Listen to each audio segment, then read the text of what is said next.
Once I edit this video, I'm going to include all the music necessary for this one to be more animated and as cheerful as possible.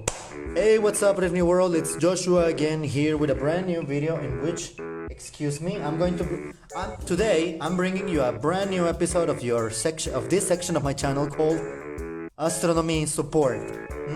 You know what I do, in which I clarify a variety of topics regarding the universe, the Earth, the solar system, and other elements that you can find in it. This is directed for you, Mr. Sherlock Holmes, who believes and thinks that knowing that the Earth goes around the sun is totally useless knowledge.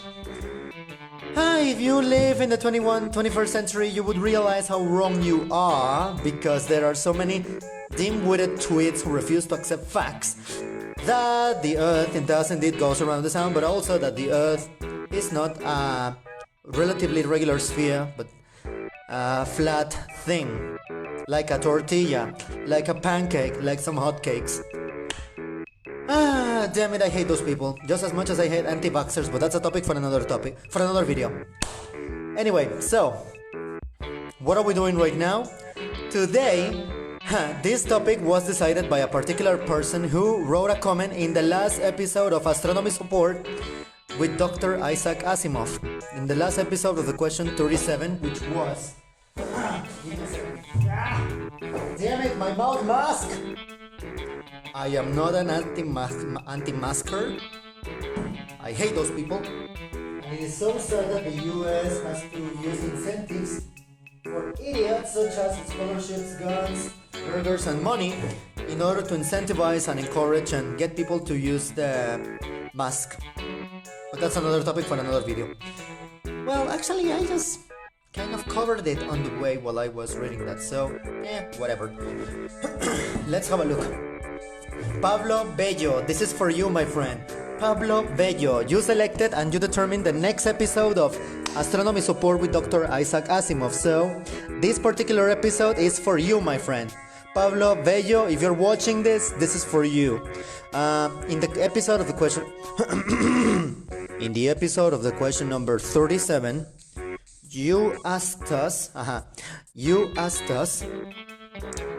you made a comment, a really nice comment about the episode 37, in the last episode, question 37, about how far the moon was.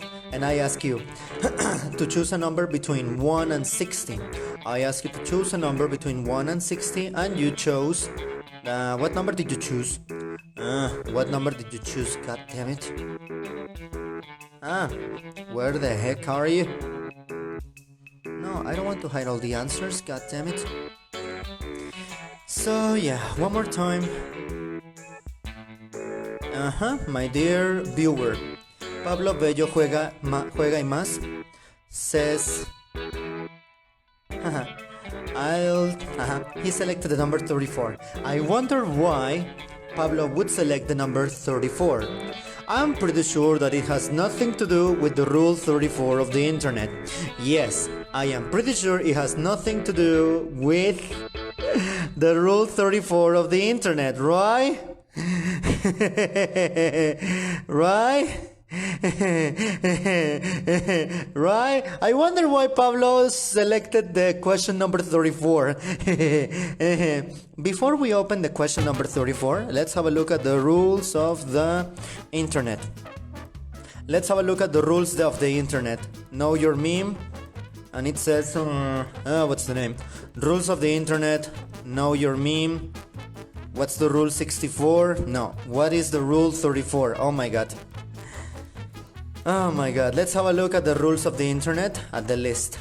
But come on, I need the list of the internet. I need, Do not talk about the rules 2 to 33. Number 34, there is an adult version of it. No exceptions. The exception to rule 34 is the citation of rule 34. Maybe that's why Pablo selected this rule. I'm probably being superficial and idiot, but yeah, whatever.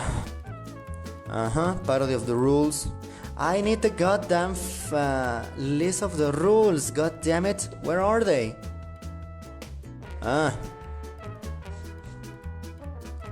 Cat is fine too. Huh, there are no girls on the internet, come on. Aha, there it is. You do not talk about /B, which is 4chan, and as we know very well, we don't talk about it. I wonder if I would get some boost in my views if I talk about 4chan. Plenty of YouTubers have already done it, so let's go back to the topic, which is the question number 34 of Astronomy Support with Dr. Isaac Asimov, and that is... Let's have a look at this particular episode that says... Oh, give me a second. Let's have a look at this particular episode that says... number 34. Does the Earth shine? Does the Earth shine? Oh my god. Does the Earth generate light as if it were some kind of a sun, some kind of a star, some kind of a dark, white, yellow, orange star? That's kind of absurd and that's kind of ridiculous because we know very well that the Earth is a planet, not a sun, not a star, right? Therefore, without reading it, by the way, I will include a timestamp as to where the real episode starts because I was just distracting myself talking about the episode of today, which is the number 34. Question number 34. Does the Earth shine? We are about to find out with a more detailed answer with Mr. Isaac Asimov. Stay tuned to find out. If the moon is dark, if the moon is a dark body that shines as it does by reflecting sunlight, then might not the Earth, which is also a dark body, shine by reflecting sunlight too? Okay, I didn't expect that, and now I remember reading this like a couple of months ago, a couple of years ago, no, like a year and a couple of months ago, and I have to say, yeah, that one makes total sense. The moon is not shining, the moon is reflecting the sunlight.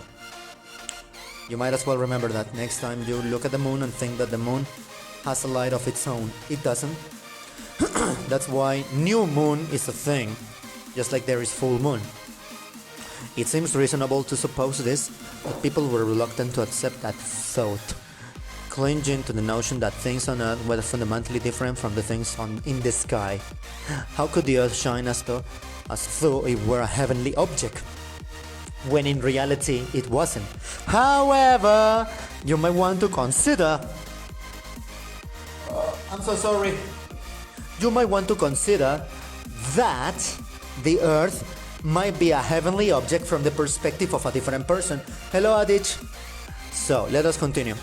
How could the Earth shine as though it were a heavenly object when it wasn't? Of course, the best way to find out if the Earth glows like the moon would be... the best way to find out if the Earth glows like the moon would be to go far out into space and look back at the Earth from a great distance. But that was not possible until the 60s, before which time the question had to be settled right on the Earth's surface. Hello, Adia. How are you, friend? So one more time, oddly enough it was. Sometimes when the moon is a thin crescent, you can see the dim reddish structure of the rest of the moon filling out the circle. It is the rest of the moon and not some other body, because the moon has certain visible markings on it, and the dim reddish structure has those same markings. People still call this effect the old moon in the new moon's arms. I like that name. Let's remember the name again. The old moon in the new moon's arms. I like the way that sounds, to be honest. It sounds rather cool, and it sounds at some point, it sounds kind of badass, you know? It does sound kind of badass. Let's acknowledge that. Let's continue. As you can see from my action of scratching my lips and scratching my nose and my lips, you might realize that this beard is not really real. It's not actually real, but that, who cares? I just like to use it. Back to the question. People, and for a long time, no one had any good explanation of it, about this effect called the old moon in the new moon's arms. In about 100 before Christ, the Greek philosopher Posidonius, let's remember the name of this particular Greek philosopher. When this video is edited, I will include the name of this philosopher somewhere on the screen. I think I'm going to include it here. and the microphone is gonna be right there, so that in this white space I can include the name of that philosopher. So it goes like this. One more time. The Greek philosopher Posidonius, born in 135 before Christ and died in 50 before Christ,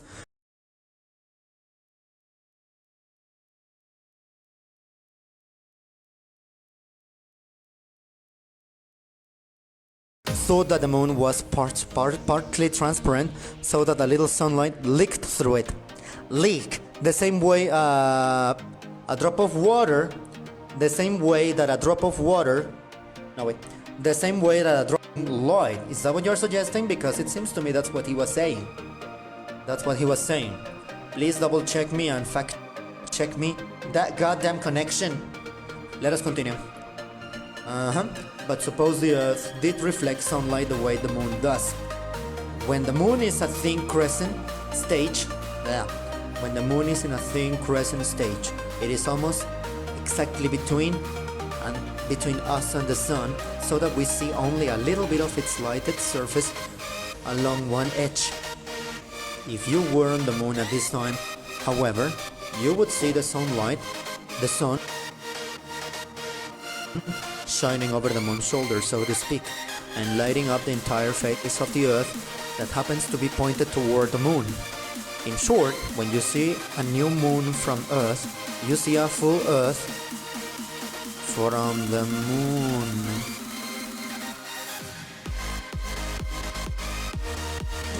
That sounds crazy, but it makes total sense. Boom! If you are on the moon, you will see immediately when you see the new moon, when the moon is totally dark,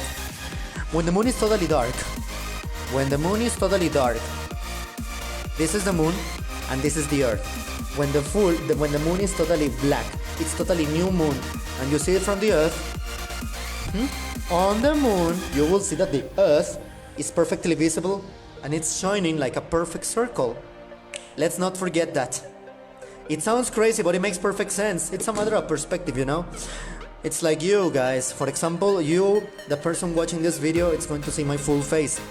But me, I don't see your face. You are in a new face, metaphorically speaking. Let us continue. Yes, the microphone is in a good position. Let us continue. When the moon is new, the side of the moon facing toward us is getting now sunlight. That makes sense. But there is a full Earth in the moon's sky. The Earth is larger than the moon. And because of its cloudy atmosphere, it reflects more of the sunlight than falls on it than the moon does. On the whole, the full Earth as seen from the moon is about 70 times as bright as the full moon as seen from Earth. That sounds difficult, but it makes perfect sense when you analyze it. And if you didn't understand it, it's okay. Rewind the video so you can take a look again. I will read it again. When the moon is new, the side of the moon facing toward us is getting now sunlight, but there is a full Earth on the moon's sky. The Earth is larger than the moon, and because of its cloudy atmosphere, it reflects more of the sunlight than falls on it than the moon does. On the whole, the full Earth as seen from the moon is about 70 times as bright as the full moon as seen from Earth. That's a little hard, but I understand it perfectly. I don't know about you. I'll be reading your comments to clarify any doubts that you might have. The only side of the moon is therefore receiving the light of the full Earth. Earth's light is far feebler than sunlight, but it is enough to light up the dark side of the moon measurably. Then it allows us to see the moon's dark side very faintly at the time of the new moon. Galileo, we all know who he is. Galileo was the first to advance this explanation of the old moon in the new moon's arms, and it made so much sense that few have doubted it since. Now, that's a fascinating topic. So, to summarize it, no, the Earth does not shine, but it does reflect sunlight the same way it does. For example, look at the white wall behind me. this white wall does not have any light. Give me a second. I have a crazy idea, but my pleasure. So one more time. For example, this white wall right behind me doesn't have any light, but it's reflecting the light of the light bulb. You know what I mean? What's the meaning of that? For example, right now, let me turn off this light, and you will see that the color is going to change. As you can see, there is almost no light whatsoever here. However, you are going to be able to you are going to be able to see that zero light is being emitted. It's being given away by this wall, this white wall over here. Let's imagine that this white wall behind me, ignore this painting. Let's imagine that this white wall is the earth. And the earth doesn't give away any light of its own, but reflects light. Now let me turn it off. And now it's reflecting much more light and my face looks brighter. You know what I mean? You have any questions, please write it down in the comments below. That was it for today. Thank you very much for being here and synchronizing or watching. I'm not sure if the word synchronizing exists. Let me check. I don't know. I don't want to be speaking Spanglish in my videos. Sintonizar. Significado. What's the meaning of that word?